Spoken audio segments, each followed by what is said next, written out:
This is Contra, where we go back and forth about film. I'm your host, Dakota Arsenault. A year ago, to celebrate my birthday, I decided to make an episode naming my favorite movie from every year that I was alive. The caveat being that I couldn't use the same director twice. I'm back this year with another fun birthday-themed episode about my favorite films of all time, and this time I'm going to name the best film from every decade from the 1920s through the recently completed 2010s. This gives me a nice, round top 10 list. Instead of doing the list all on my own, I've decided to bring in some help. Joining me on the show today is Bil Antoniou, host of the podcast Bad Gay Movies and the owner of the excellent movie review website myolladdiction.com. Bill, thank you so much for joining me today. How are you? I'm fine. Thank you for that very gracious introduction, and happy birthday, of course, to you. And thank you very much for pronouncing my name correctly without actually having me coach you beforehand, because everyone always needs tips, and everyone always gets it wrong. So, congratulations. I will reveal a secret that I did make sure to listen to a couple of your episodes to make sure that I was pronouncing it right, so that way I could hear your introduction. But sometimes I'm actually sitting there like Helen Keller style, like holding people's mouths with my hand, trying to get them to say it right, and they still say it wrong. I don't know. There's something about all those vowels that trips people up. So you still get kudos from me. Oh, excellent. Yeah. So talk about, we're going to name best movie from every decade, but I can never just narrow down my favorite movie to just one. So while in the intro, I claim that the show will be a nice round top 10 list. I kind of lied. I actually have a runner-up for every pick that I have, which is basically just an excuse to talk more about film. But I'm curious to know how you sort of approach making this list. Well, I just revisited my top 10 lists from my website, because it was either that or go through my spreadsheet of every movie I've ever seen, and that would have taken days. And I also decided to do a honorary mention with each choice from the decade, because, you know, for me, coming up with a top 10 in some years is torture, let alone one. This was really a really painful exercise for me, but I decided to focus on the films that I thought were the best, but also the films that I've watched the most, because sometimes you think a movie is the greatest thing you've ever seen, but it's not something you'll ever watch again. And I think for greatest, it should be somewhere in between those two things, basically. Yes, even though when you're talking colloquially, the terms best and favorite sound like they might be the same, but I find when you're talking about movies, they cannot be any more different. Yeah. I mean, if I find myself on a desert island with Citizen Kane, I will not be a happy person. You know, give me the Thomas Crown Affair and I'll be a much happier person. So, well, I am super curious to hear what your picks are. So I figure let's get started right away. We're going to start from the 1920s, like I said, and go all the way up through the 2010s, obviously, because I don't think we can name a best film of the decade with this 2 years so far into the 2020s. That would be very futile, and I feel like I would be correcting myself in 8 years anyways. Yeah. So let's start with the 1920s. What is your honorary pick? All right. I'm also curious to know if we have any overlaps. So my honorary pick for the 1920s is Pandora's Box by Georg W. Pabst, starring Louise Brooks. This is a film I first saw on the big screen, which is the best way to see silent movies, particularly from the late 20s, because that's sort of the period at which the art form really, really reached its zenith and then got ruined by sound for a few years before it came back in full force in the 30s.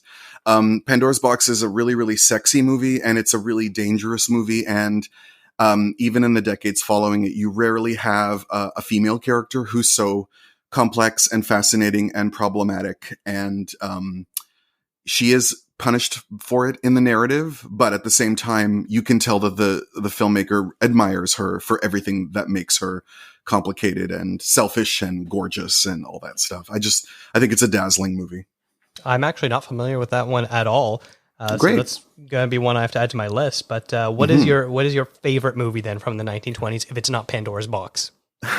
My favorite movie from the 1920s. It was actually a really hard choice, even for this decade, especially because I have been watching way more silent movies in the last few years. But my favorite is The Passion of Joan of Arc by Carl Theodor Dreyer.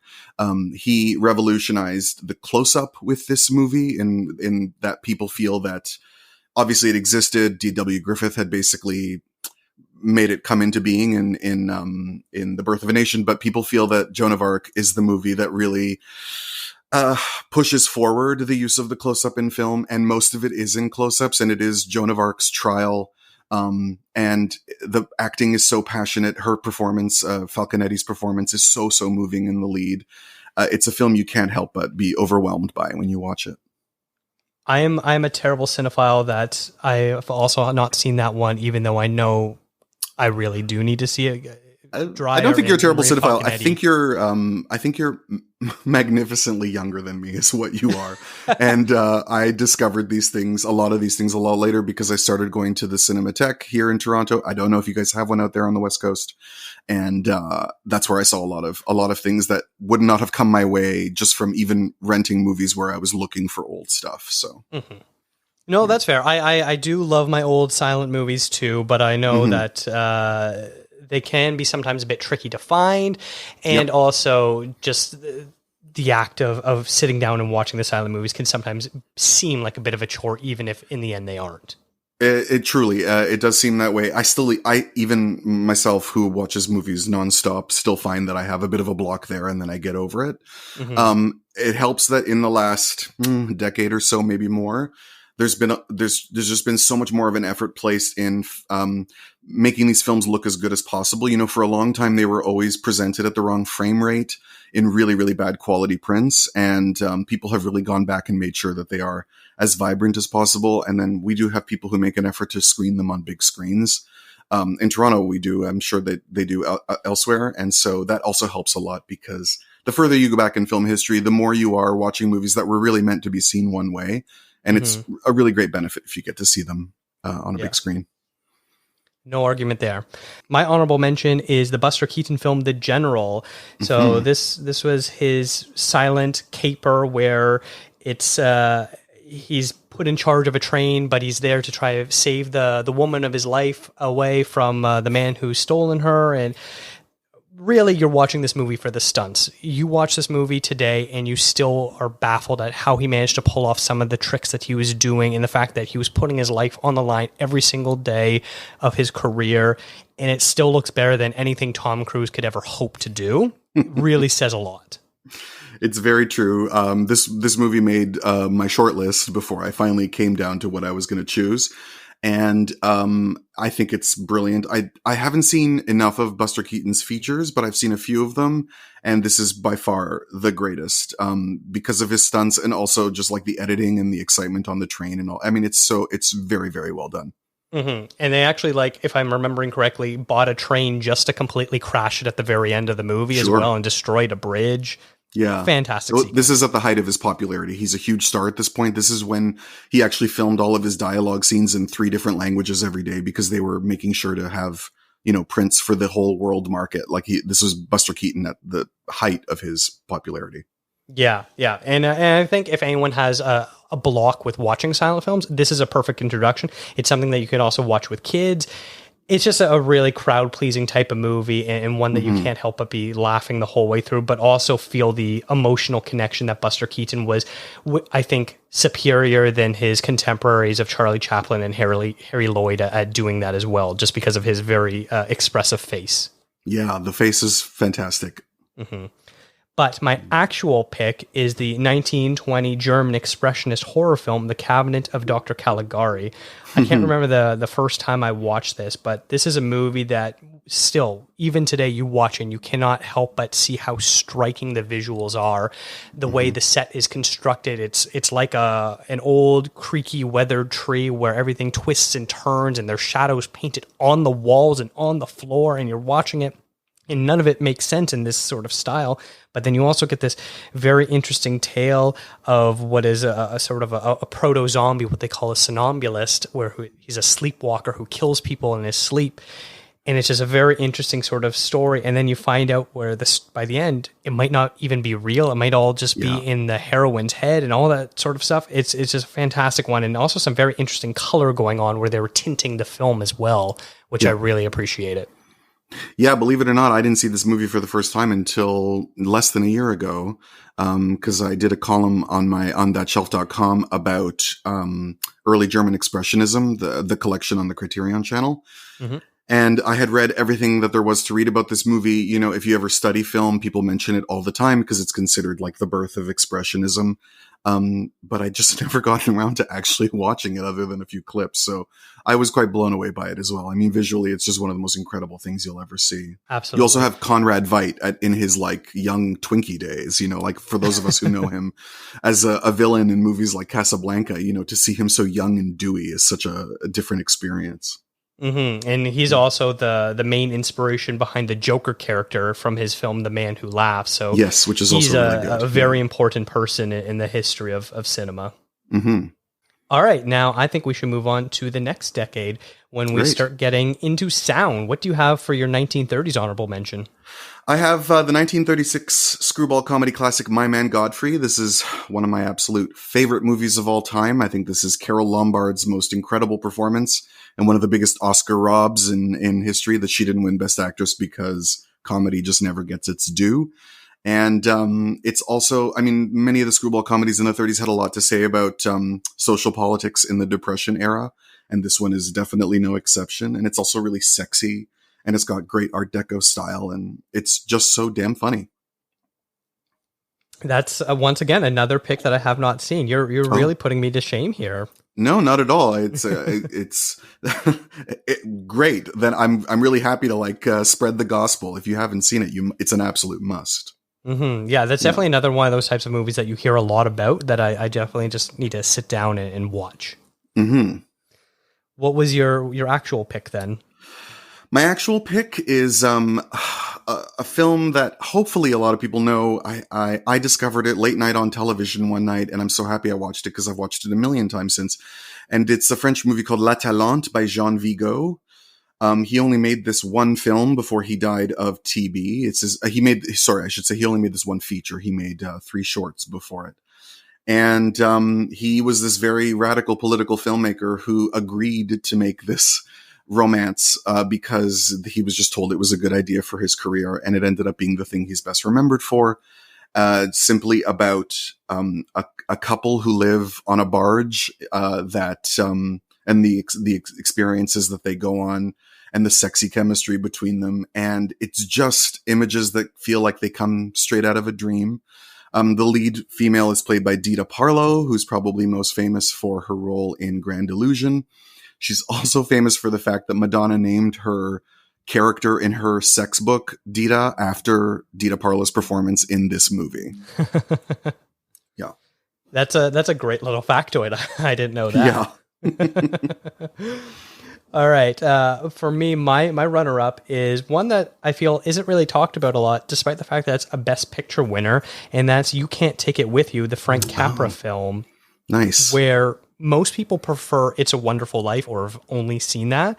Mm-hmm. I actually think he does a better job with a somewhat similar, I want to say almost socialist take on life with You Can't Take It With You, about this man who comes from a very rich family and he gets engaged to a woman who in their eyes is very low class. And basically the title is, you know, you can collect all this money and power and stuff like that, but you can't take it with you when you die. So what's the point if you can't help your fellow man, that sort of thing.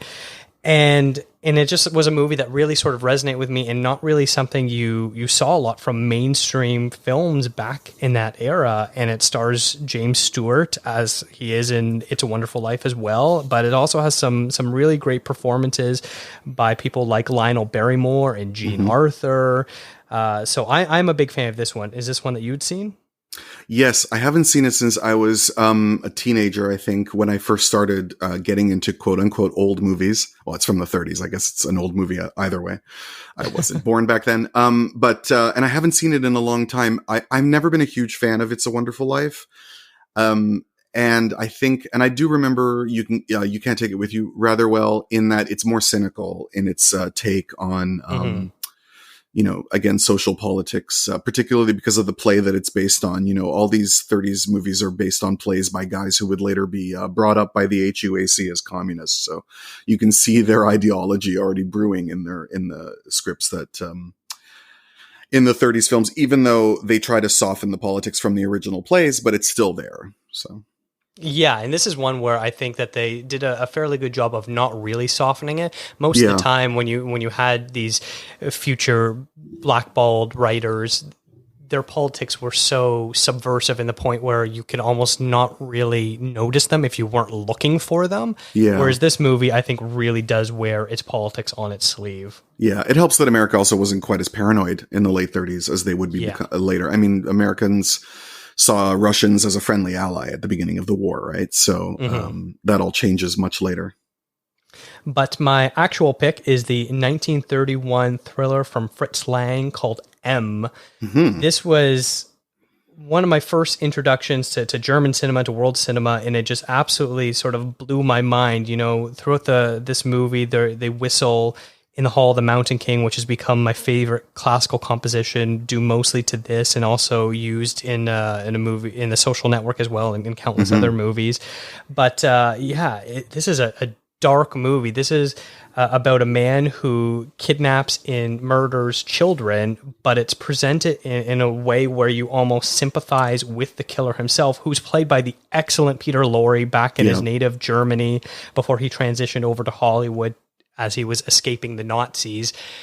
But wow, is this movie ever dark? And it concludes with a fantastic mob courtroom scene, basically, where everyone is ready to kill him, and he just breaks down in tears, admitting that he can't help it. And even today, I don't think you can make a movie like that, where this idea of people can't help what they are psychologically wired for, even if it is doing something as despicable as murdering children. I'm shocked that this movie got made and released. Absolutely. I think it's an incredible film. It's a movie that sort of exists beyond the limits of my imagination, because every time I see it, it seems like a completely different film to me. And there's different things that I learn about it every time I watch it. And then one of the most incredible things about it is how modern it feels. You know, it does speak directly to, I think because it speaks directly to human nature, that's why it's applicable to all generations. And the ending in particular, as you mentioned, this sort of kangaroo court that these people create, it questions the wisdom of mob justice, which is something that we don't question quite enough, you know, in the way that now everybody gets to have an opinion online. And I don't mean to sound like an old fuddy-duddy when I say that, because I know that there are some really great things that can come out of that, but there are some bad things that can come out of that too. And I think this is what this film is examining, in that it does not exonerate the bad guy for these terrible things he does, but it wonders if we should all be allowed to sort of indulge our emotional need in dealing with him. This is absolutely a fantastic one, and one that is just so easy to sit down and just be so engrossed by, because it's such a fast-paced film where you can't even catch your breath because there's so much going on all the time. All right, so let's move on to the 1940s. What was your honorable mention for that? My honorable mention is also a Best Picture winner. I have never been able to get enough of Alfred Hitchcock's Rebecca from 1940. This is, of course, his first Hollywood movie. When he first came over from England under the aegis of David O. Selznick, and he soon grew to hate that partnership, and he never saw any of his films under Selznick as being truly his own. And I don't think he ever gave Rebecca the due that it deserved, because it is more of a soap opera than most of his, sharper suspense films are. But the storytelling is incredible. I mean, it's based on one of the most incredible novels you'll ever read. It's an absolute page turner. And then they bring it to life so beautifully. Further proven by how terrible Ben Wheatley's remake was last year, which was, really, really quite dull. And I can't get enough of Joan Fontaine's performance in this movie. I think she captures that delicacy and insecurity without being annoying, which is incredible. And then, the lesbian undertones with Joan, what's her name? I can't remember her name now. Her character, Judith Anderson, character, and the photography by George Barnes. And it's so atmospheric. And I don't know, I just love this movie, and I've never grown tired of it. I've watched it unknown numbers of times since I was a kid. I love that movie. That was, I could not decide to make that my runner-up or not, so that's probably my number 3 one. My favorite memory of that was when Guillermo del Toro was in town in Toronto, and he hosted a Gothic noir session at the Tiff Bell Lightbox, and so he presented Rebecca and then did a Q&A afterwards about why he loves Gothic romance, and just such a fantastic experience. Yeah, he's very much into he talks about The Mysteries of Udolpho and The Castle of Otranto, those two really classic Gothic English novels, as being major influences on him. And you can see that in his movie Crimson Peak. He actually lives in Toronto, so he wasn't visiting for that presentation. Well, what was your final pick for this decade then? My final pick is one of my all-time top 10 films of all time. Another one that I have watched billions of times and will never get tired of, and that's Black Narcissus by Michael Powell and Emmerich Pressburger. This is a 1947 film made very early in Deborah Kerr's career. She plays a sister superior of a group of Anglican nuns who are instructed to move to a convent in a remote mountain village in India. It's actually a pleasure palace of an old, of a prince of long ago that's been converted into a convent. And they bring their very nunly, confident, cheerful ways, thinking that they will save all these people. And they end up basically being undone by the mysteries of the East. And you have nuns going mad with sexual frustration and nuns falling into deep depressions over memories that they suddenly are flashing back to that they've repressed for so long. It's really incredible that this movie is made in 1947. It's made in Britain, which is why it got made, because no studio would allow it. And unsurprisingly, was heavily edited when it was released in America, because the Catholic Church did not appreciate that the main character had flashbacks to her youth. They wanted people to think that nuns are just born that way. And then it's one of the most incredibly beautifully filmed movies of all time. It's Jack Cardiff who shot it and won a very, very, very deserved Oscar for it. And it's sort of the definition of his career. The way that they get so much great shadows out of this bright, colorful photography is incredible. And it's all shot in England at Pinewood Studios with matte paintings, but you really feel like you're on top of the mountains in the Himalayas. It's amazing. Wow. Yeah, I mostly know that movie as it being the horny nun movie. Yeah. No, it's incredible. I have seen it. I first rented it on video cassette from the library when I was a teenager, and then I couldn't find it again because then they got rid of video cassettes. But then Criterion eventually released it, and then I've seen it on the big screen as well. It's just magnificent. Well, yes, I look forward to checking that one out as well. I'm glad I've at least seen one of your movies so far. But for me, my honorable mention should have been Rebecca, and then we would have had that in common. Instead, I'm going with another coded lesbian film, and that is The Uninvited. Oh, I'm not too sure if you're familiar with that one. Oh, very, yeah. And also one that would have made my short list. I love this movie very much. And by the time you get to and I will let you speak, but by the time you get to the coded lesbian part of it, that's the part that reminds me the most of Rebecca, actually. Mm-hmm. Yeah, this was a film that I hadn't heard of, and it's tough for me to watch horror movies. I'm easily scared. I'm a bit of a chicken, but I am obsessed with classic horror films, especially from the 30s to 50s. I think those are the best ones ever made. And ghosts have always been a bit of a tricky subject for me. That's the one thing that I really can't get on board with, because it's supernatural. You can't explain it away or something like that, as opposed to vampires or zombies or whatever it might be. Ghosts are just... they're spirits, and I can't get over that. But this film is about a brother and sister who move into this beautiful, gorgeous, old seaside home, and they're wondering why they're able to get it for such a deal. But the reality is it's haunted. And so there's this woman who literally is just crying. Her ghost is crying, and she can't find peace. And she's just wailing. She's not a violent ghost. She's not, for the most part, throwing things around. She does do a little bit of destruction when she's disturbed, but it's not your typical ghost story. It's so much more of a romantic story, and I just love the use of the ghost not being there, the way they film that, the way doors closing, candles blowing out, things blowing in the wind, things like that became the prototype for ghost stories going forward, are all here on the page, and I loved it. If you want to speak more to the coded lesbian part of it, I would really appreciate that. Oh, it's not something that I've given much thought to, so I don't know that there's much I can contribute on that front. But there is definitely a suggestion in the fact that when they are investigating the mystery as to who this ghost is, they meet that psychologist or psychiatrist, and psychiatrists are one of the few jobs that women are allowed to have in 40s movies, careers, I should say.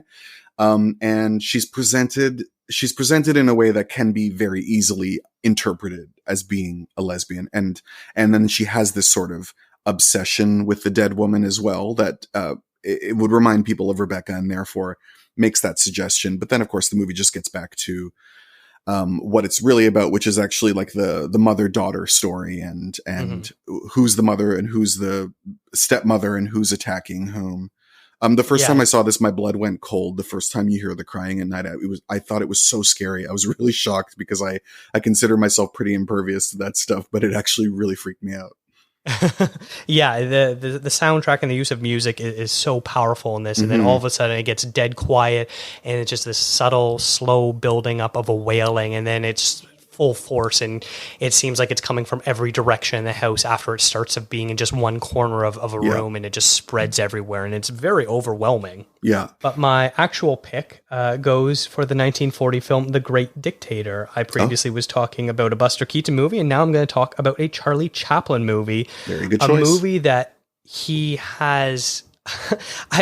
I usually don't like using this phrase, but the size of his balls to be able to make this movie in 1940, a year after World War II started, at a time where America wasn't involved in World War II at this point, and he is basically going out and explaining exactly what Hitler is doing, why it's wrong, why you need to care about it, why you need to care about your fellow man, all this sort of stuff. It's basically, if anyone has either read or seen it, it's basically The Prince and the Pauper, where this fake Hitler, who is known in the film as, I forget what it's like Hinkle or something. Yeah, as Hinkle. Yeah, that's what it is, Hinkle. And then he's also this regular poor person who is supposed to be Jewish, basically. They look identical, and somehow, due to confusion because they look the same, end up getting switched, and he takes over Hinkle's position as leading the not quite German army. It's a lot of metaphors of, obviously we know what it all means, but that's what it is. And in the end, he gives this very impassioned speech of why you shouldn't be fighting and why we shouldn't be killing people and caring about those who are suffering and all that fantastic stuff that he does so well. But I think what's most interesting is, you know, a lot of the joke is Charlie Chaplin has a Hitler mustache. Well, it's actually the reverse. Hitler was such a fan of Charlie Chaplin that he has a Charlie Chaplin mustache. And the fact that his favorite actor and performer basically makes a movie calling him out in the best way possible, in my opinion. I know a lot of the trivia about this movie is just how it infuriated Hitler so much, and what better way to piss off. He was particularly heartbroken that his favorite star was like lampooning him. Yeah. What better way to piss off fascists than to completely call them out this way? Yeah, and what's also interesting about this movie is the fact that, like, he talks about the character being hauled off to a concentration camp, and many people who lived through that time will tell you, you know, we didn't know anything about this, you know, we didn't know anything about this final solution until after the war. We found out about it, and it's like, but it's interesting that Charlie Chaplin knew, you know, I don't know how often he was visiting Europe to find these things out, or who he was talking to, but obviously some people knew, because 1940 is very, very early. You know, America's not going to be involved in the war for 2 years. So, it's a great delight. There's a fantastic dance sequence with a giant inflatable globe. Yes. Which sounds out of place, but once you're watching it, it makes you remember why you love someone like Charlie Chaplin. The fact that he's able to blend this very physical comedy that was very different than Buster Keaton, obviously, but his own blend of physical comedy with this very serious social drama proves why he's one of the all-time greats. Without a doubt, yeah. That's the most famous image from the movie as well. I think that clip has been shared many times on Facebook, as has his speech as well. Yes. Yeah. Yes. Yeah. All right, so now we're in the post-war era. What do you have for your 1950s runner-up? All right. This was actually a tougher decade than I thought it would be, even though American cinema I prefer of the 40s than the 50s, but I have to go for my runner-up, which could be my number one depending on the day, but it would be Alfred Hitchcock's Vertigo, which was recently chosen as Sight and Sound's number one film of all time, and rightly so. This is another film that I will watch this movie any day that you ask me to put it on. It's my absolute favorite Hitchcock film. Just the aesthetics of it are so very pleasing to me. I think it's one of the most beautiful movies I've ever seen. And it's so psychologically complex. I love that it's not a hero and villain story. It's just about obsession. And, not surprising, it didn't work for people at the time. It was a huge bomb. There's a scene in the movie Hitchcock where Anthony Hopkins is playing him lying in bed saying, while he's making Psycho, and he says, "Oh my God, what if I have another Vertigo on my hands?" It wasn't a movie that had a good reputation until much later. But I think it's just perfectly brilliant. I think it's James Stewart at his most interesting and Kim Novak at her most complex and commanding. And I don't know, my love for this movie is purely emotional. I don't even know if I can rationalize it all that well. I don't think you need to rationalize it. It's a fantastic film, and it absolutely shows Hitchcock, who's arguably one of the greatest directors of all time, making what would probably be his all-time masterpiece. Yeah. What is your number one pick then? My number one pick is what I think is the greatest movie ever made. And it's Yasujiro Ozu's Tokyo Story from 1953. Oh. I don't know if you've ever seen any Ozu films. You probably have, especially if you've studied film. Yes. You haven't? Oh, okay. No, I have. Yes, you have. Sorry. I've seen Tokyo Story. Yes. Oh, okay, great. Great. Then I won't, I'll be a little less condescending then. I, like many people, found that Ozu was a bit of a acquired taste. The first time I saw A Late Spring was the first movie of his I saw, and I fell asleep. And it wasn't until I just kept going. Cinematheque Ontario did a whole retrospective of his movies. And I went and I saw as many as I could. And I just grew to fall very, very deeply, madly in love with him. There is a delicacy to the way he shows everything while still making it hit really, really deep. And I think Tokyo Story is the film of his that hits the deepest. It's the story of two elderly parents who live like a 9-hour train ride outside of Tokyo. And they decide to go to Tokyo to visit their children who are living and working there. And their kids are busy and basically are trying to find ways to sort of, pass their parents off to somebody else because they can't really spend much time with them. And it ends up being the wife of their son who died in the war who gives them the most amount of attention, played by the ethereally wonderful Setsuko Hara, who just died recently at the age of 95. And it's just about their experiences. And by the time every time I get to the end of the movie, I'm always a puddle on the floor. I'm such a sobbing mess. And particularly what I love about this movie is its humanity, is the fact that the children, despite the fact that they're being kind of selfish, they're not treated as bad people. The movie understands that life is just complicated and difficult, which is something all of his movies understood. I just think he got everything the most right in this movie. And I think it's something that humanity should be proud of, basically.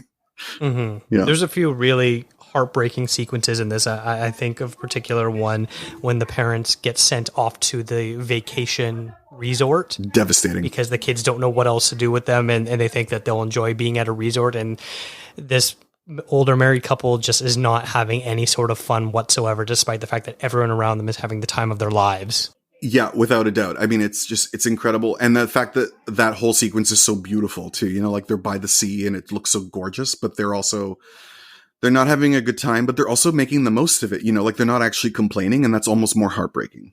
Mm-hmm, mm-hmm. Yeah, I agree.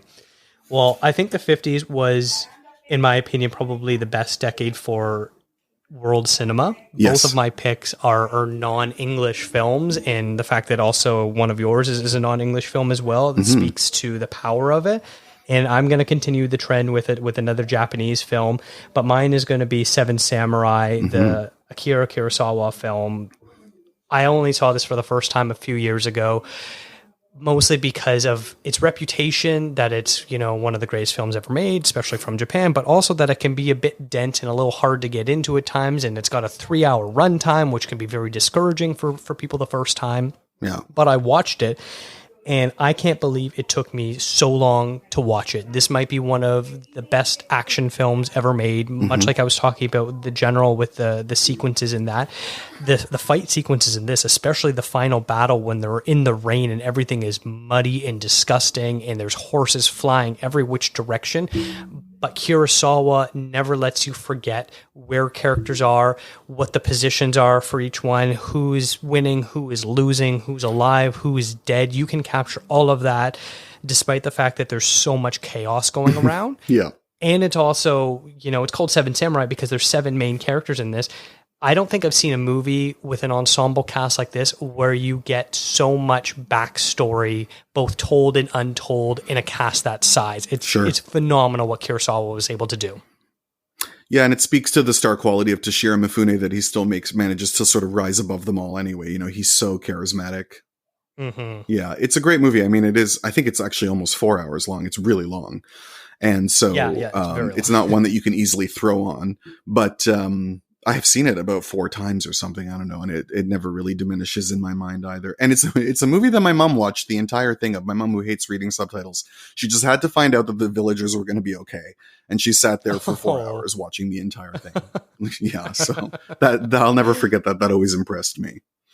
Nice. I'm glad to hear that. Yeah. Well, my number one pick from this decade, I said it was the decade of international cinema, and this one I'm going all the way to France, and it's Rififi, the Jules Dassin heist thriller. I love heist and noir films and all that sort of stuff, and this might be one of the best. I think, in my opinion, is the best I've ever seen. Just the way they have they have all the tropes. I love when movies have the tropes of a specific genre, but does it well, and it's not done in a condescending or a cheesy way. For sure. And this, they have, the planning and it's a perfect plan. Nothing can go wrong. And then they get away with it all. And then one thing happens where one of the guys ends up spilling the beans to a woman he's trying to woo. And then she tells some other people. And then eventually the whole plan came crashing down and everyone ends up dying, basically. But it is just the perfect action film. But what makes it great is what it's most famous for is there is a 30-minute, almost completely silent heist sequence where the alarm is tripped by noise when they're trying to get into this jewelry store. So they need to be as quiet as possible. There's no music. There's no dialogue. Every time they hit a rock and some dust tumbles, it's like the most intense moment you've ever watched. Your heart is beating out of your chest, and you're actually worried that you, as a viewer, are making too much noise. That's how powerful this film is for me. It's incredible. I think you pretty much summed it all up perfectly. I saw this movie again for the first time on the big screen, and so to watch that sequence for the first time in that environment was really exciting.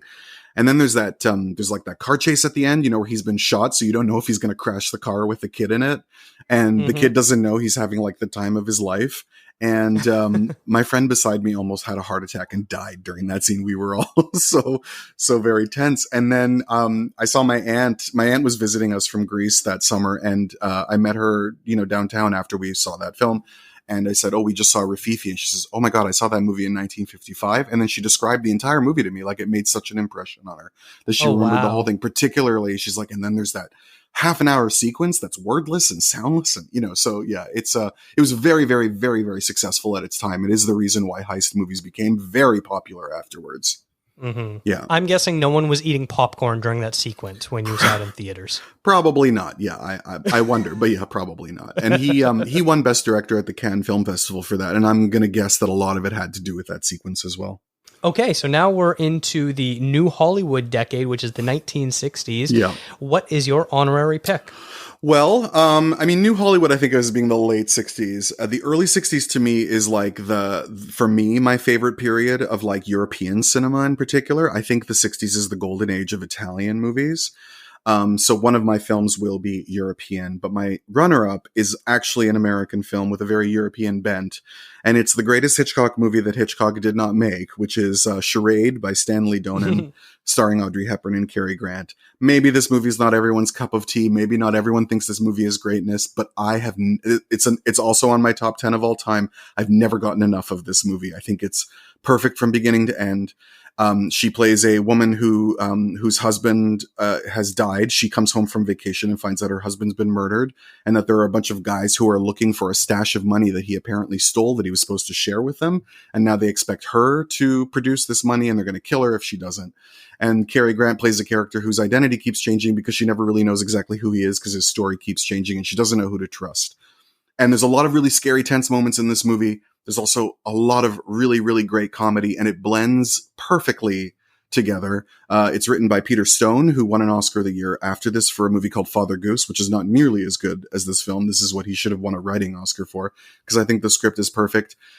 And I think it's Audrey's finest moment. And it's another movie that also, it looks so beautiful. It's that early 60s era of like solid colors and bubble hats and Pan Am bags, and Paris looks lovely. And I love this movie so very much.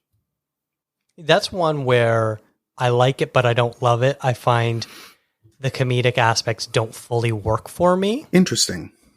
Yeah, it's been quite a while. It's been probably about 15 plus years since I've seen it, so I probably do need to revisit it, but I do remember just thinking it was fine. Well, listen, I can handle people not having my opinion. I can handle it, but I might browbeat you about it again later. I don't know. Well, for me, I am on polar opposites of this decade. My honorable mention is one that came at the very end during the New Hollywood era, and then my actual pick is one that's still old Hollywood. But okay. I'll start with my first one, which is Rosemary's Baby, nice. Roman Polanski film, which I guess I should spit when I say that name, but unfortunately, this is an absolute masterpiece of a film, of a thriller, of a horror. I love how it just toys with you psychologically the entire way, where you are exactly in the shoes of Mia Farrow's Rosemary's character, where you don't know what's actually happening, what's not. Are you really losing your sanity? Are you being gaslit? What's happening? And then, of course, there's this, the very famous pregnation scene, we'll call it, where it's done in such a psychedelic manner and it doesn't feel real, and the devil pops up and you're like, what the hell is going on? And then you really do think it's a bad fever dream, and you basically spend the rest of the movie wondering, was that all inside of her head, or did that actually happen? And I think, spoiler alert by this point, it really did happen. Yeah, this is one of my all-time favorite movies as well. I've never gotten sick of this film, and I've watched it many times since I was a teenager. It is also very, very beautifully photographed, and I think Roman Polanski has made a few masterpieces in his time, but this is definitely the one that I love the most personally. And it's a movie that shouldn't get away with what it gets away with. It's such a silly story. The impregnation scene has like the big claw hands and it seems so ridiculous, but because he does focus on the psychological aspect of it, particularly in the way that she feels increasingly stifled and claustrophobic in the building and in just the city. That scene in the phone booth is so terrifying for that reason.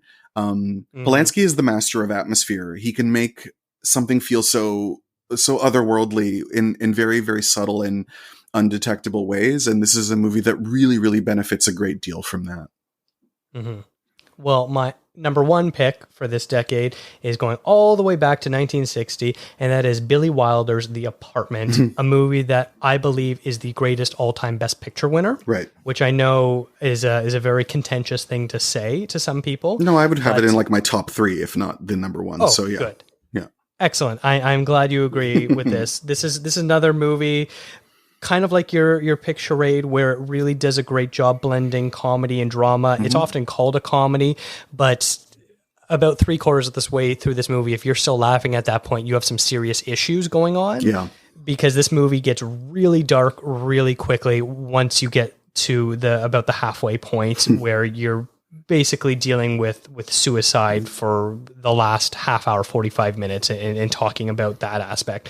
But yeah, if anyone hasn't seen this, it's about a man who is renting out his apartment to his superiors at work so that they can have sex with their mistresses. Yeah. And he not ends even up renting, falling he's in lending love with one of them. Yeah. Yes. In order just to get ahead in his company in a way that he both wants to do, but also doesn't want to do. Yep. It's a very complicated film. Yeah. And Wilder, apart from blending this pitch perfect script of comedy and drama with some fantastic performances, shoots the hell out of this movie. The way he shoots the offices that they work in, it's just rows and rows and rows of office drones is just so overpowering. And you just love all of his shots. Every shot in this movie, you can make like a poster of and be like, this is art. For sure. It's stunning. And it's also a really, really smart summation of the sort of America really expands economically after the war, and everyone thinks it's all so great. And Billy Wilder really pinpoints what he's nervous about it. The fact that the corporate culture is actually like working against, people's humanity. He captures that beautifully and makes this movie that has the structure of a romantic comedy, but actually is sort of a bitter pill in a candy coating. He does get the girl at the end, but there's a lot of bumpiness along the way. And I think Shirley MacLaine is, the greatest female performance of the 60s. I think that's one of the most amazing characters, even though you could say that she's sort of the birth of the manic pixie dream girl, but she's so much more than that, I didn't do my number one, by the way, for the 1960s. Oh, I'm so sorry. Yeah, you're a terrible host, and I'm leaving. No, I'm just kidding. Oh, I got so excited to talk about Rosemary's Baby in the Apartment. It's quite all right. It actually works out perfectly because my number one is also from 1960. I think 1960 is a really knockout year for movies from all around the world. You have like Never on Sunday and Psycho and The Apartment and La Ventura by Michelangelo Antonioni, which is something I came almost close to choosing, because I think that's like my number 3 movie of all time. But I went with my number 2 movie of all time from 1960, even though it was released in the States in 1961, and that is Fellini's La Dolce Vita, which, when it was released, became the most successful foreign language film of all time, and led to this decade in the 60s of Americans going to see foreign language films in record numbers that had never been seen before and never been seen since. Mainly because these movies had a lot more sexuality in them than American Hollywood movies did. And La Dolce Vita was definitely famous for being risque that way, even though it's very, very tame by today's standards. And it is a 3-hour voyage through Rome through the eyes of a press agent played by Marcello Mastroianni. And as he gives in more to living this very sweet life, as the title calls it, sort of loses his soul.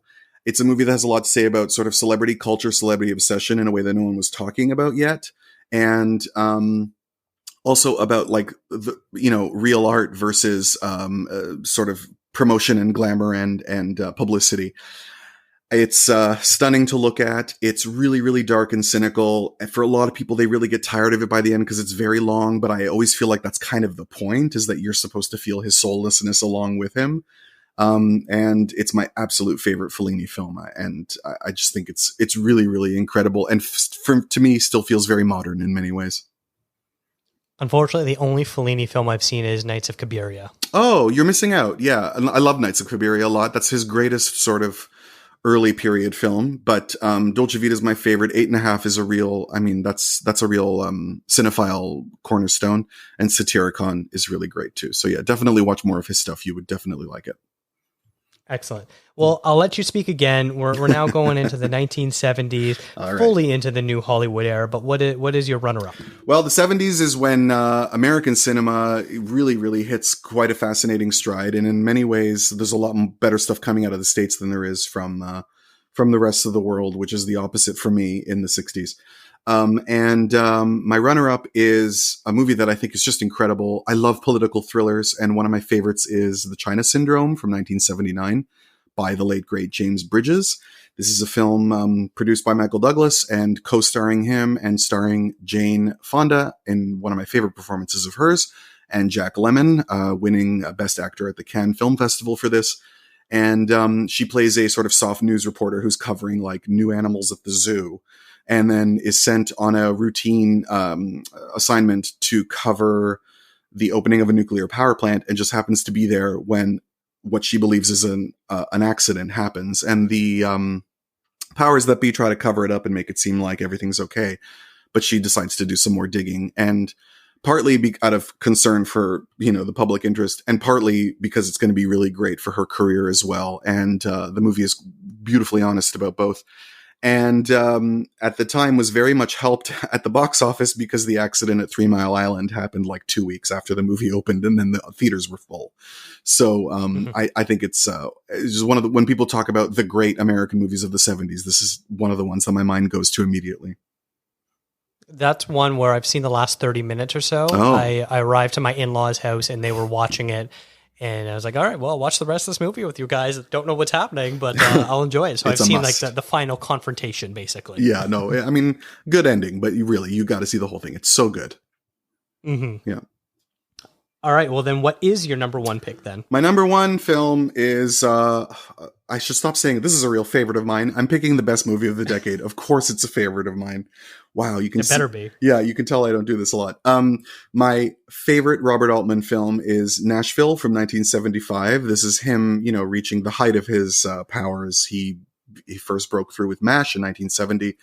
And is considered one of those really, he's one of the directors that really defines the decade in terms of his sort of independent style and his experimental style as well. And he was famous for making movies with large casts where he would just throw people into situations and have them, do whatever they wanted if they didn't want to follow the script, because he was just really interested in personalities and how they interacted.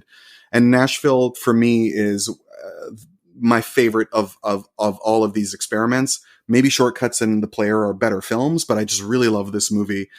It's set in Nashville, and it's about the country music scene as sort of a microcosm for the frictions between liberal and conservative politics in America in the mid-70s.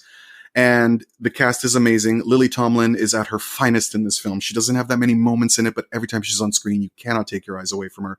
She's so powerful. And Keith Carradine is at his absolute hottest in this movie as well. And you certainly can't take your eyes off of him and his perfect blonde hair. And everyone wrote their own songs, and the soundtrack is killer. So it's just a movie that I love so much. So you're going to give me shit for this, much like how I only saw the ending of the China Syndrome. I've actually seen the first 3/4 of Nashville and didn't finish it. I'm loath to not finish a movie. That is not me at all. But well, it is very long. It is, yes. About 15 years ago, I couldn't find it. I was very interested in watching this movie. I found it through some sketchy streaming site. I was watching it, and then my computer ended up crashing with about 20 minutes or so left, and then I wasn't able to find it again, and I've never gone back to rewatch it. So you haven't watched it. You need to start the process all over again, because it's on Criterion, and you can watch it in the best possible circumstances. It's really incredible. Yeah. All right. So for me, I completely agree. I think the 70s is the decade of American cinema. They were putting out the best films. They were setting the stage for blockbusters, but then also in their more adult films, they also had some great paranoid films. And my two picks kind of cover both of them. So my runner-up is the original summer blockbuster, and that's Jaws. So I adore this film. I love that Steven Spielberg had the brashness to take this very pulpy subject matter of a shark attacking a local beach, and how he basically has a one man fighting the entire local government in order to shut the beach down over the July 4th weekend, and they refuse to do so. But the way he uses his camera in this film is just absolutely phenomenal. Everything, that he learned from watching movies like Vertigo, where Hitchcock invented the dolly zoom for that, he uses in this to great effect. And that's actually, Contra zoom is another word for dolly zoom. So that's where the name came from, because those are two of my all-time favorite movies. And this is just a movie that's just so much fun to watch. This is the type of movie that you can put on anytime, much like something like Gosford Park, and just absolutely enjoy the thrill ride that it is. Without a doubt. There are two movies that signify summer to me, and Jaws is one of them, and A League of Their Own is the other one. They both give me a summer feeling. I love how you can smell the air in Jaws. It's kind of why I sort of prefer the first half versus the Alone in the Boat second half, but I still think I've had a deep, deep love affair with this movie since I was quite a small child. It has always terrified me and always fascinated me, and I was never able to look away from it, even though it really scared me, because I was always really scared of sharks from when I was a kid. But at the same time fascinated by them. So yeah, you can't go wrong with Jaws. I think it's one of the most perfect movies ever made. And then my actual pick from this decade is going in the paranoid direction, All the President's Men movie, very similar to China Syndrome as far as what the themes that it's going on with, the distrust of government and that sort of thing. But the cover-up of the Watergate scandal and the uncovering by the two reporters at the Washington Post, Woodward and Bernstein. This movie just sort of crackles with intensity, and it shows reporters doing their job and what they need to do their job. A movie very similar to Spotlight, where you just sort of sit there and watch people doing their jobs and what sounds like could be very boring work of them researching and knocking on doors and following up and not testing to see if rumors are true or not, and all this sort of stuff, going through court documents. This movie has it all, and I love it. And every time you rewatch it, you just get super invested right from the get-go. Yeah, it's incredible. One of the most interesting choices for the Oscar for Best Art Direction is this movie, because it's not a movie that you would associate with that kind of prestige, but they did recreate the Washington Post newsroom down to the last typewriter, so they definitely deserve that prize. It's a movie where like every performance is a gem. Like I love Jane Alexander and Hal Holbrook as Deep Throat, and it is a really great movie. And, you know, it's interesting you compare it to Spotlight, because I do remember that sort of coming up a lot when Spotlight came out. But Spotlight doesn't have the confidence that this movie has, in that it very rarely has any sort of like emotional climaxes. It has the guts to just be a procedural where they go from one clue to the next, and never feels like it needs to have some kind of like emotional catharsis. And Spotlight is a movie that's sort of not built into the script, but they sort of fake create them by having like moments where like Mark Ruffalo starts to scream. And I really admired that. I recently watched All the President's Men again, and I just really admired how subtle it is, and the fact that it just never feels like it never seems to need your approval or to need to demand that you pay attention to it. It just has this confidence that makes you just lock into everything that's going on. And I think Hoffman and Redford have such a simpatico energy where they contrast each other just enough, but are on the same page for the rest of it, where it just works so well. Plus that flippy 70s hair. I mean, I can't get enough of looking at it. You know, it's so great. It's so great. And no one ever looked better in clothes than Robert Redford. All right, so now we're moving on to the 1980s, a decade that I'm not as fond of, but I still think I have a couple interesting picks, but I'm very curious to see what you have for yours. All right, well, it is a decade I'm fond of because it's the era that I grew up in, and it's the era in which I came to understand movies. It is the worst period for studio films becoming absolute products and not art. But there is still a lot of art. If you keep looking, you will find it. And there's a lot of great classics in this era. I should also point out, I meant to say earlier, the fact that a straight guy didn't pick Star Wars as one of his picks makes me believe that there is a God. So thank you for doing that. Because I was really bracing myself for it. Not that I don't like Star Wars. Anyway, my runner up for the 80s is, one of my, I'm not going to say that again. Okay. A movie that I have watched many times since I was a teenager, because I discovered Meryl Streep in the 80s and I grew to love her. And it's my favorite of all her films. It's Out of Africa. Again, not a movie that's everyone's cup of tea. A lot of people find it boring. And certainly in the present day, when you watch it, it's not critical enough of its sort of colonial setting to pass muster today, even though I could argue for ways in which it does. But it's also, it's a movie that, for me, has a lot of adventure in it.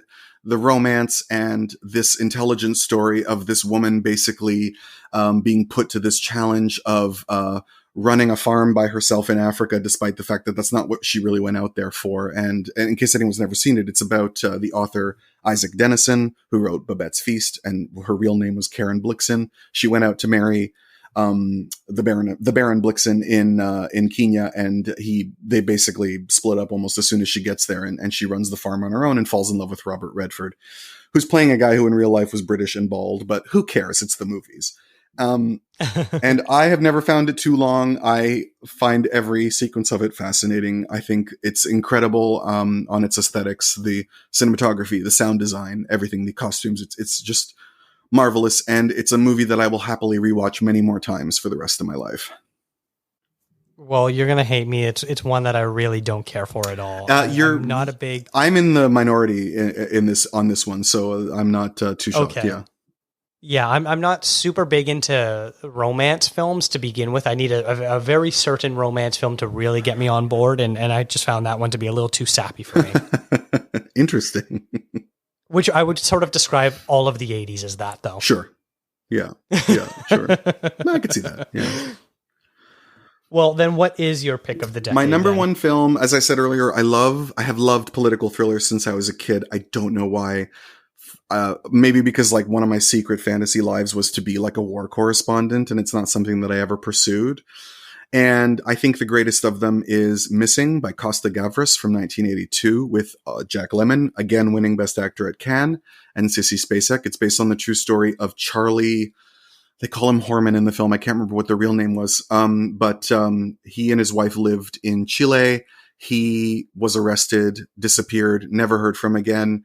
And this movie sort of explores what we know about what his wife and father went through in trying to find out what happened to him. And there is an implication that this film makes that the American government had a lot to do with the Pinochet coup in Chile, even though no names are named. And I'm sure that it's all true. But the movie's accusation is so explosive that actually at the time the government sued the movie studio, and this movie was unavailable to rent or watch for many years after its initial theatrical release and its Oscar win for Best Adapted Screenplay. I have watched this movie so many times that my friends are like, why are you watching that again? I'm like, I don't know. It just, despite how sad and difficult it is, it also goes down so smooth. It's one of the most perfectly constructed movies I've ever seen. And it's just incredible. I can't get enough of it.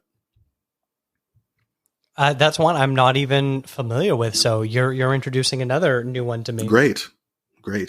Also, I hope someone takes a drink every time I say I can't get enough of it. Yeah. Or it's your favorite movie of the decade? Yeah. One of your all-time favorites, yes. Yeah. I didn't realize that, like, I don't need to emphasize that, considering the nature of the subject of this episode. Anyway, your turn. Mm-hmm. Yeah, it's not the traditional top 10 or 20 list, but it sort of is in its own roundabout way. Yeah. So I would expect a lot of these to be your all-time favorite. Yes, of course. Now, one of my all-time favorite. No, I'm just kidding. So my runner-up for the 1980s is the Milos Forman Amadeus, where it's based on the Peter Shaffer play, and for all basically we know, it's almost entirely made up at this point. But who really cares when the movie is this fun? I had first seen the stage production of Amadeus as a young boy. It was one of, not the first theatrical show I saw, but one of the first ones I had seen that really sort of like blew my mind and just like completely transported my world and opened myself up to so many new opportunities. And when I finally ended up seeing this movie, I think I'd actually seen it on stage twice before I actually watched the movie. And this movie is even better than the stage production. And I love the stage production.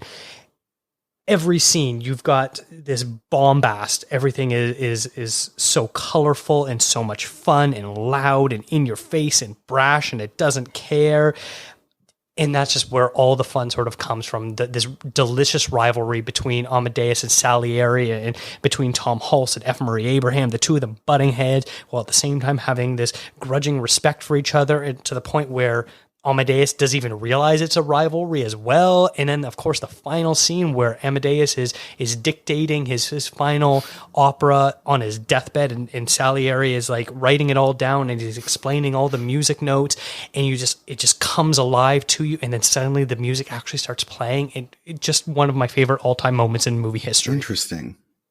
Well, I'm going to break your heart now and get you back for whatever. Okay. I like this movie, and I get why it means a lot to a lot of people. It's just never hit me it's never gotten me where I live. I think it's really good. I actually rewatched it a couple times in the last few years because I hadn't seen it in so long that I wanted to sort of remind myself how I felt about it. It's certainly one of the most beautiful movies you'll ever see. I mean, production quality wise, it's outstanding. I actually had the pleasure of seeing it, not just in a theater, but like with a live orchestra playing the score, which was really incredible. So I saw it under like the best possible circumstances, and I was still like, I don't know, it's not my favorite. But thematically, I mean, I love the theme of the story, which is basically, coming to terms with your own mediocrity, accepting the fact that hard work and believing in yourself just isn't enough. Sometimes you just have to be touched by God, and that it's not something that necessarily happens to people who deserve it.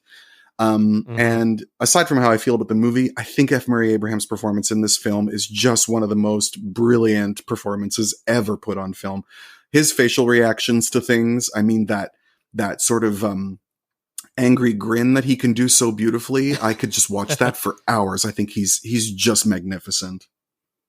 It's almost a shame that neither Abraham or Hulse became the stars that I believe that they should have. It's true, and and they were up against each other for Oscars. Well, F. Murray Abraham is sort of like a middle-aged Middle Eastern man, which is not something that Hollywood even now has doors thrown open for. And Hulse, I believe, just wanted to concentrate more of his career on his stage work. So, yeah. But my favorite from the decade is the 1989 Spike Lee joint "Do the Right Thing." Oh, good choice. This is a movie that I had first seen around when I was in college, and it just sort of blew my mind of just being exposed to different opinions. And you watch it, and you get so angry while you're watching, and because a lot of it is just like a breakdown of communication. What happens when society isn't talking with each other, and you're not realizing what you're doing to those around you? Yeah. And it just made me so angry.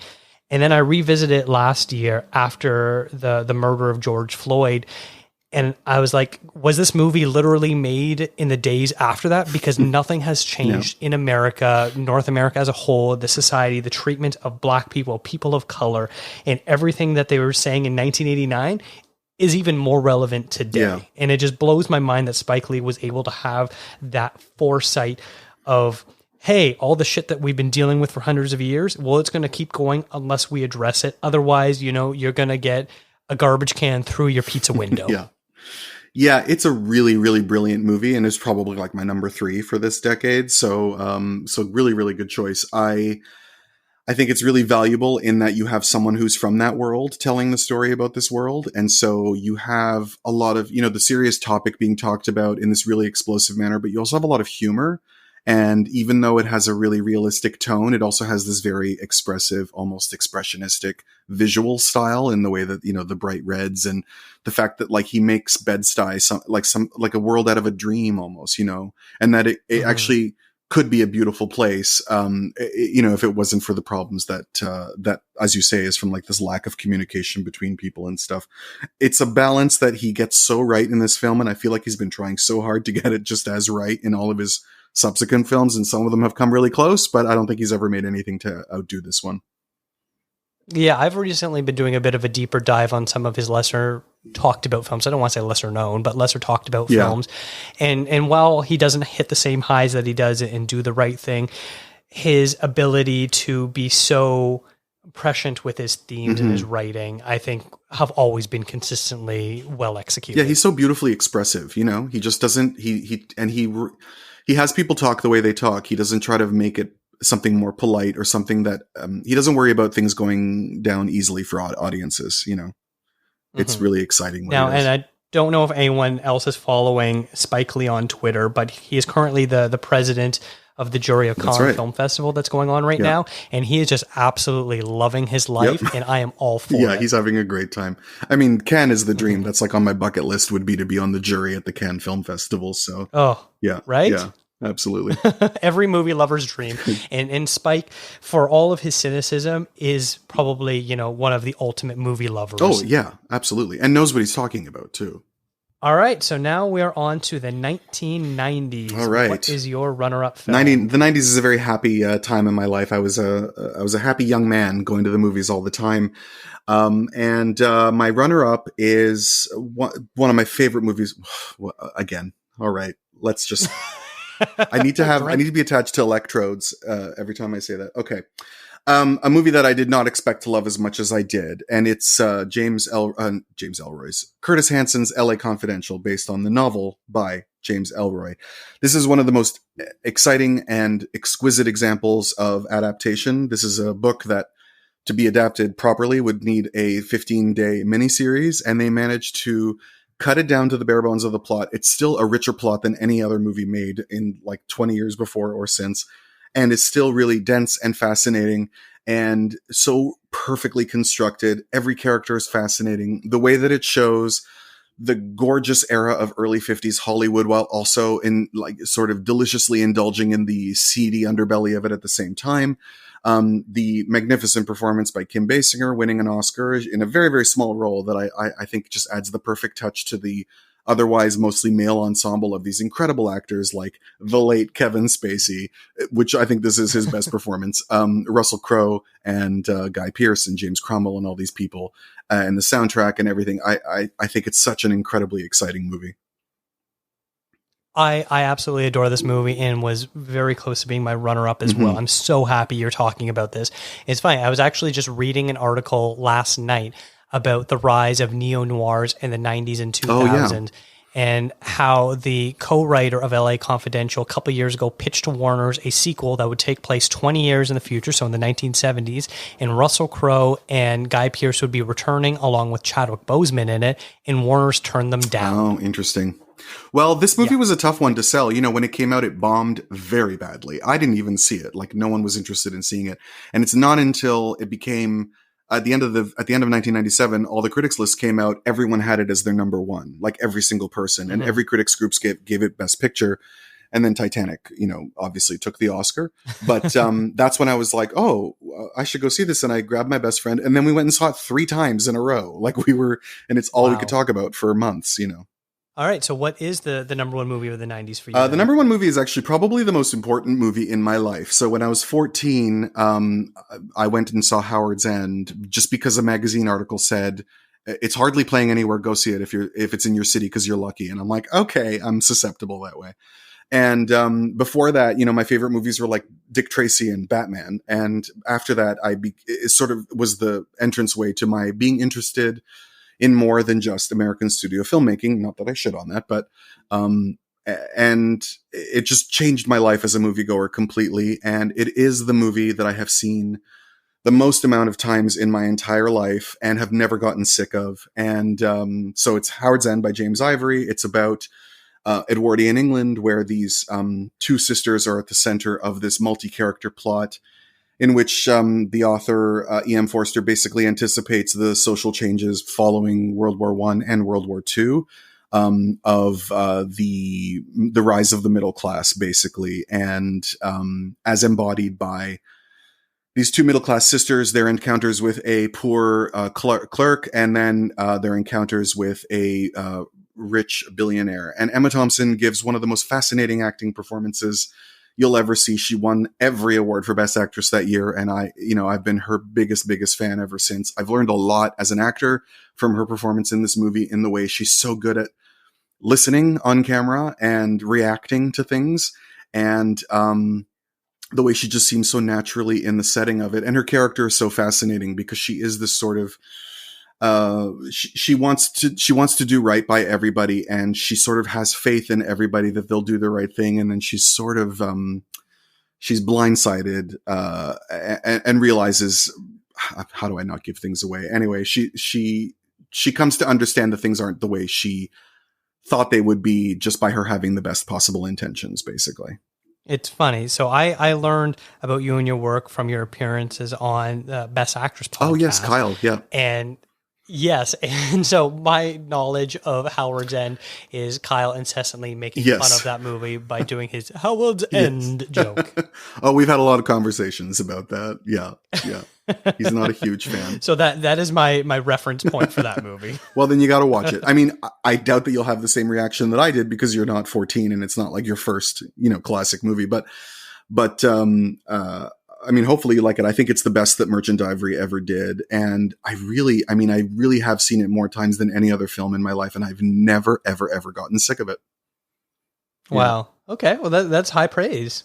So for me, my runner-up for the 1990s is, it's funny. I talked about earlier how horror isn't really my genre of choice. Well, here I am picking another horror adjacent film, and that's The Silence of the Lambs, the Jonathan Demme Best Picture winning film about trying to find a serial killer and using a serial killer to find said killer. And the first time I watched it, there's very few movies I think I've watched in my life where every beat and moment in scripted dialogue has an exact purpose.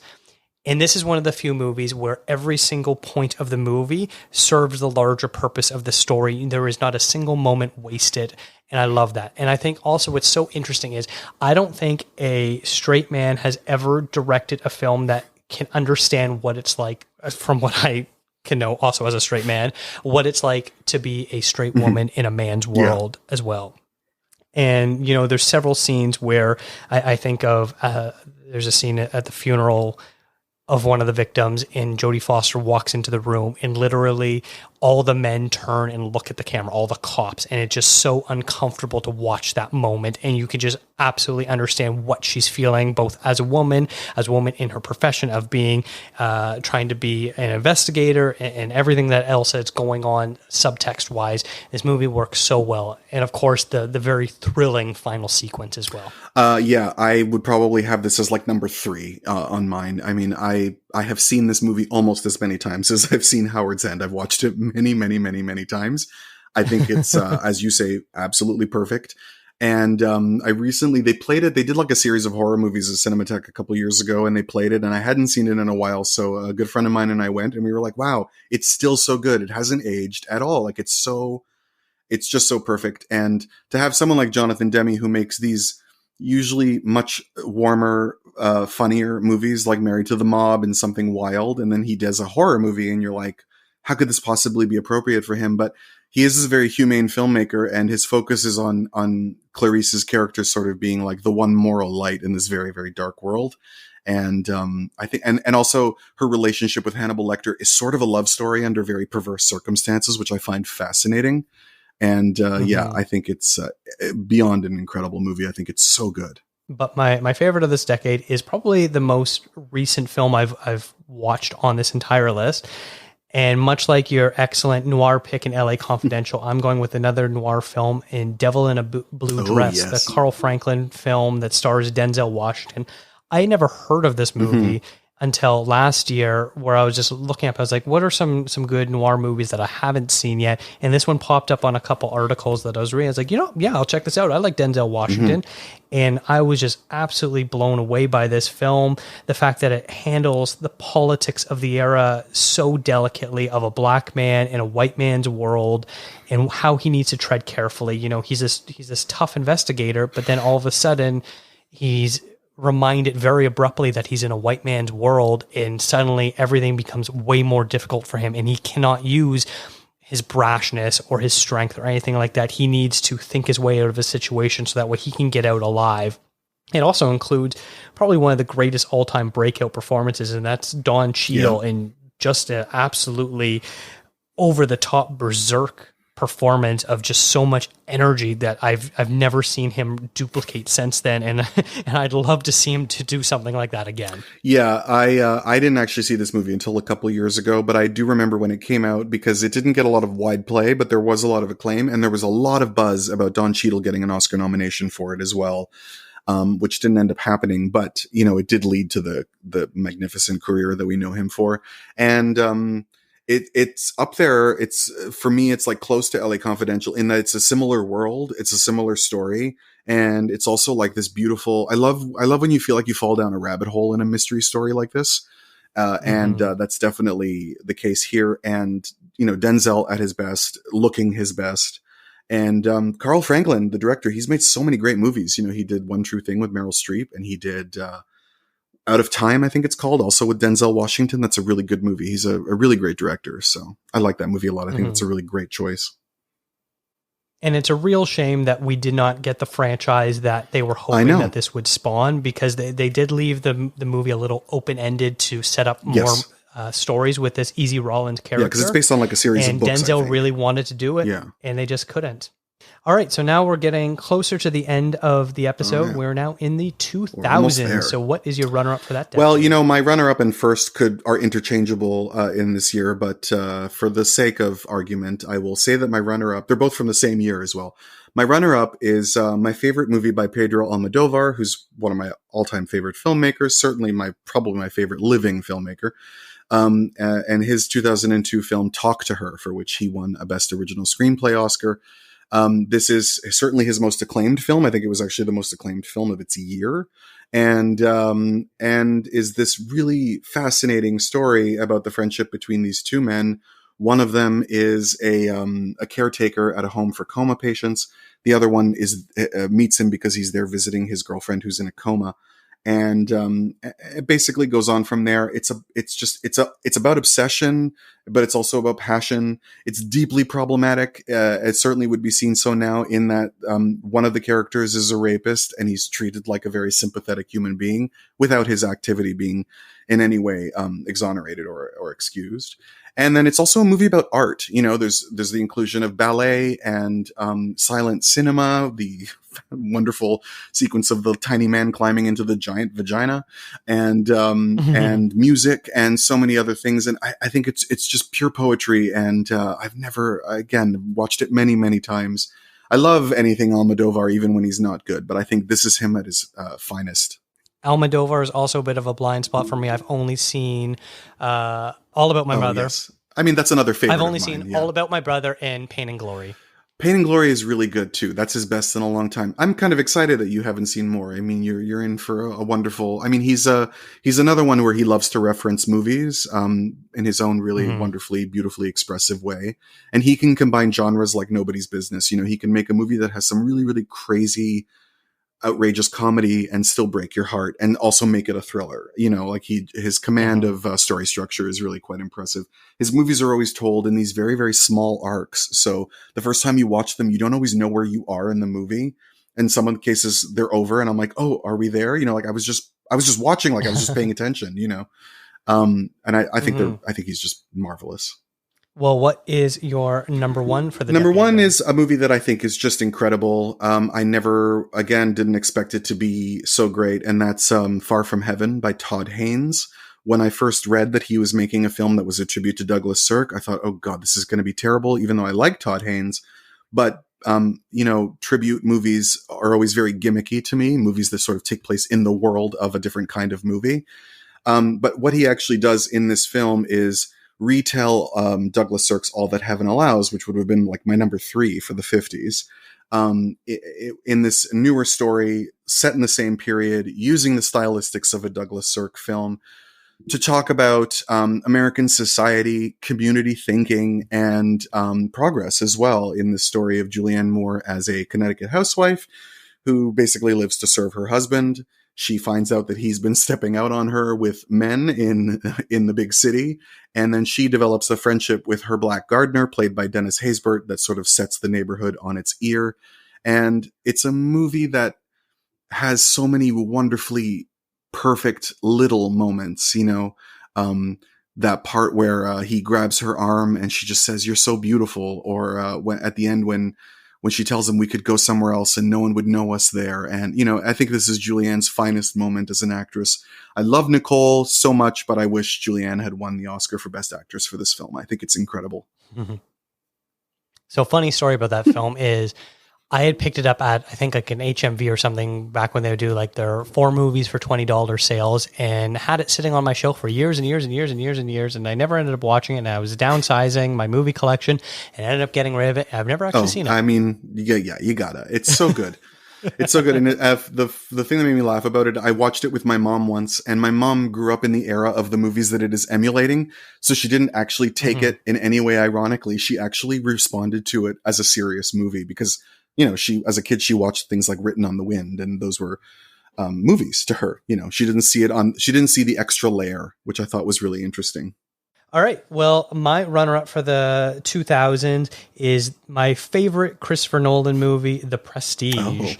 I love a good mystery film, and it's about 2 dueling magicians played by Christian Bale and Hugh Jackman. And I love this Victorian era setting and the twists and turns it takes, and how after you watch it, when you rewatch and you know how it all ends up, the movie is laid out for you, but just like a really good magic trick, you don't see it. You don't notice it until it's too late. And I think this movie does that so well. Well, I guess it was too much to hope that we could avoid both Star Wars and Christopher Nolan. So I'll say that I'm grateful for the 1 out of 2. But I was never huge on this movie. I like it, but it's not a favorite of mine. Something about the story didn't quite light a match for me. But it is. I totally get what you're talking about, and it definitely has it's a really beautiful film. I actually liked The Illusionist more, which came out the same year with Edward Norton. Yeah. Well, if you weren't overly fond of that pick, you're probably not going to be overly fond of my next pick as well. And it is my favorite Tarantino film, and that is Inglorious Basterds.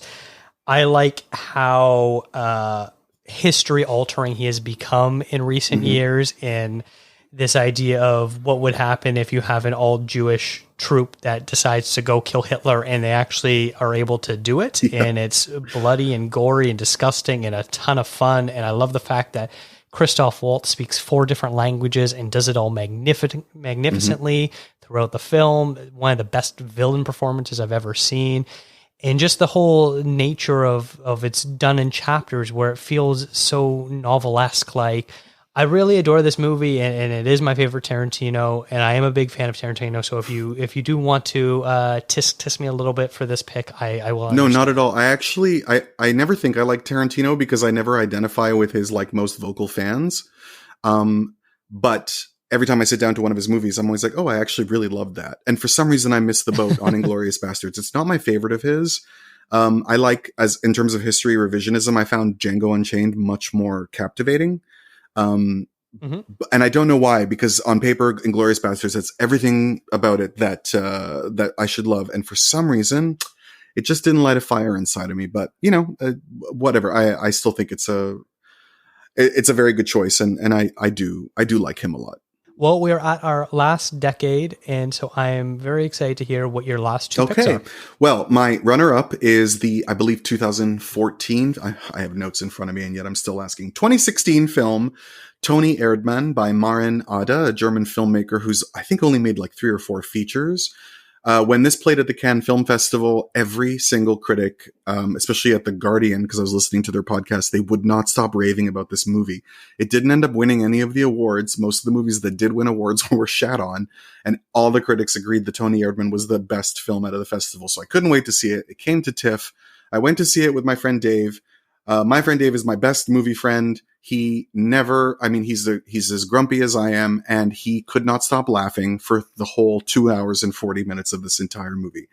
We were both giggling the entire time. This movie is so funny. It is about a young German woman who lives and works in Bucharest. She's never had a good relationship with her dad. He comes to visit her.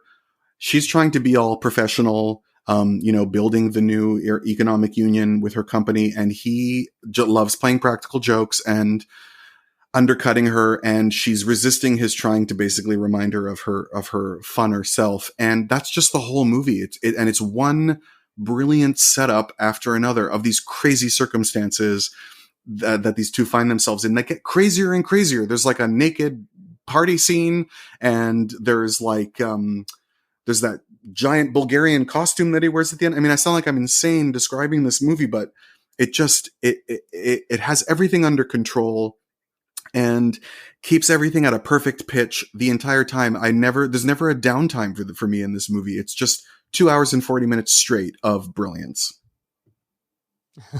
This was one that I was curious about the year that it came out, but I ended up passing on it, and I haven't gone back to it, mostly because of the runtime.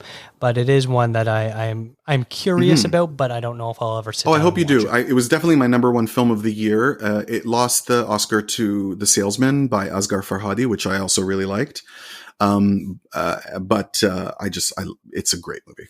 All right. Well, then what is your favorite from the decade then? Well, I gave a clue about it because speaking of Asghar Farhadi, he won the Best Foreign Language Film Oscar the first time in 2011 for A Separation, which is my favorite movie of this decade. I think it's incredible. He has his roots in theater, and I am, as an actor, a theater animal, and maybe that's also why I love this movie, because he focuses on interactions between characters, and his stories revolve around secrets.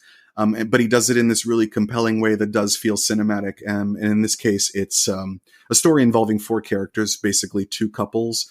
And at the heart of it is this middle-class couple in Tehran who they want to separate, but she wants to separate. She wants to go live abroad. He wants to stay home, and it's causing a real problem. He hires a lower middle-class woman, or I suppose working-class woman, to take care of his father. And then things go very wrong, and that it ends up involving her very conservative, unemployed husband. And the interactions are fascinating. I find this movie very deeply, deeply moving. His movies, I always find actually very moving. And I've liked everything he's done. I liked The Past, and I liked Nobody Knows with Penelope Cruz. I think he's incredible. So, but I think this movie is so far the finest of anything of his that I've seen. I am a big fan of this, and when my wife listens to this, she's going to be very happy that you picked this as well, because she adores this film too. We're both big Asghar Farhadi fans.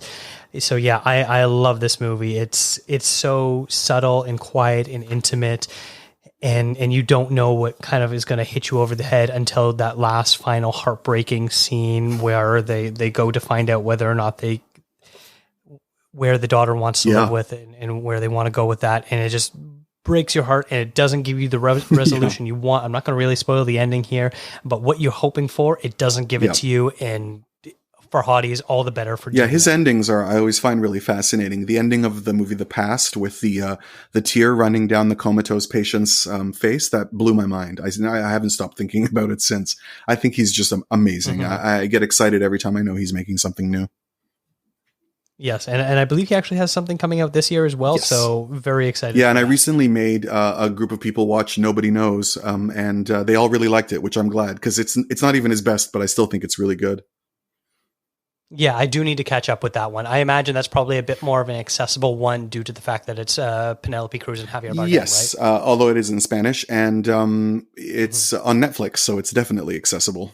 All right, so my runner-up pick is going to be the David Fincher directed Social Network, which is the Facebook movie, which I totally remember when it was coming out, how dismissive everyone was about the Facebook movie being made.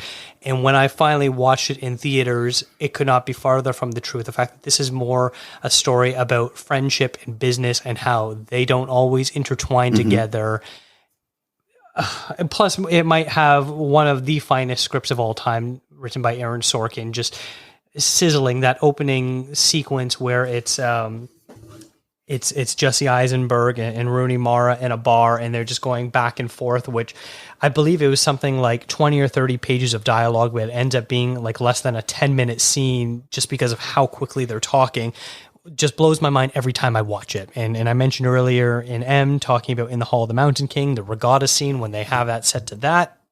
Beautiful, just beautiful for me. Well, I guess it was too much to hope that we could avoid Star Wars and Christopher Nolan and David Fincher, but there we are. No, this is probably my favorite of his films, up there with The Game. I love David Fincher when I love him.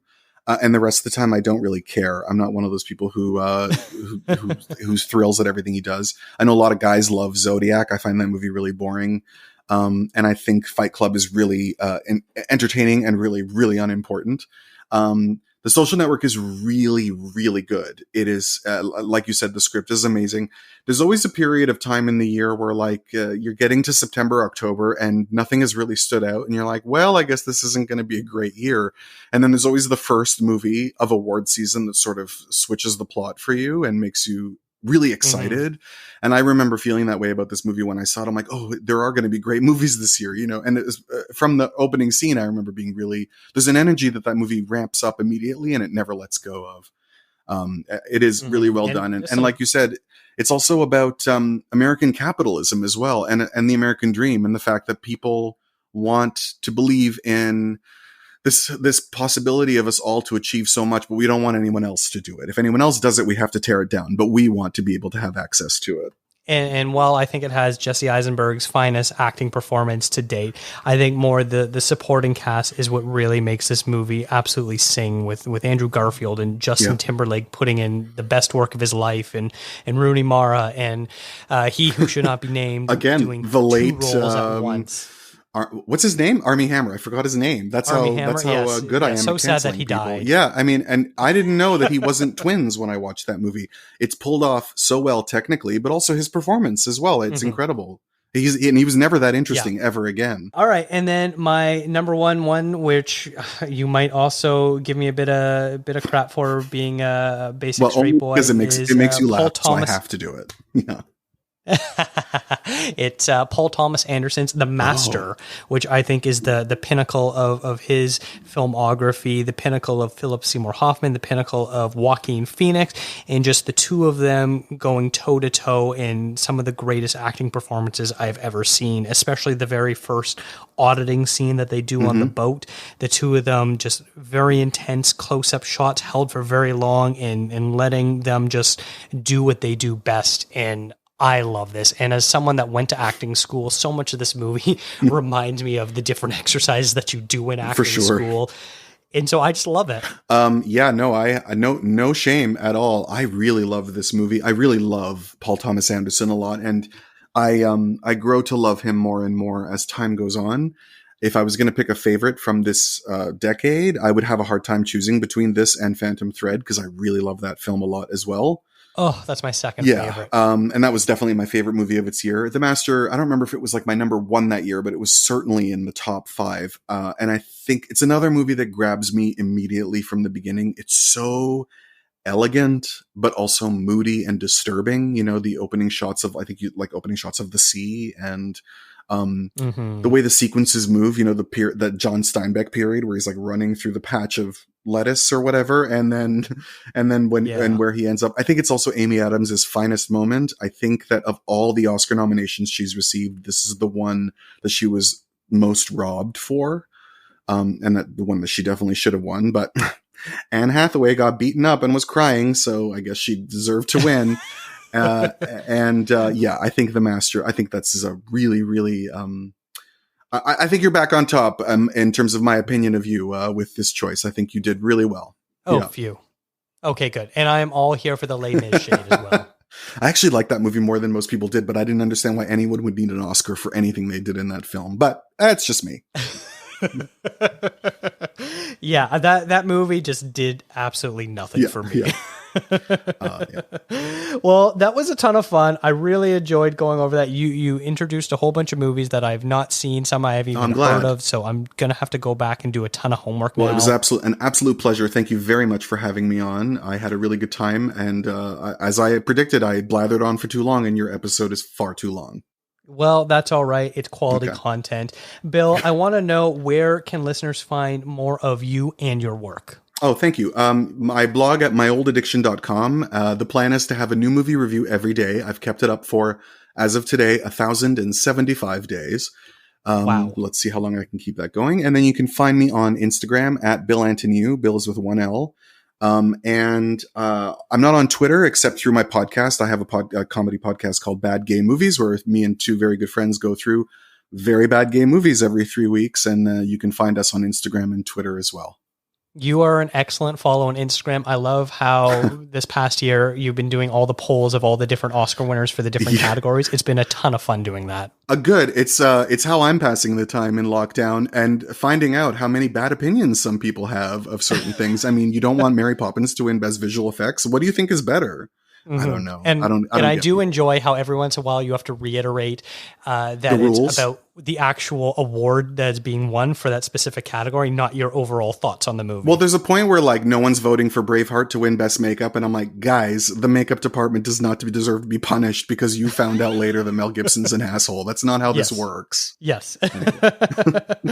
Well, once again, thank you so much. And for everyone else, you can follow the show on Instagram, Twitter, and Facebook at ContraZoomPod.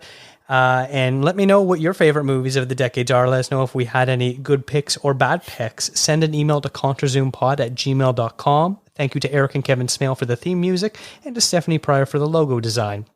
If you listen to podcasts on YouTube, we do post all the episodes there as well. And thank you for checking us out.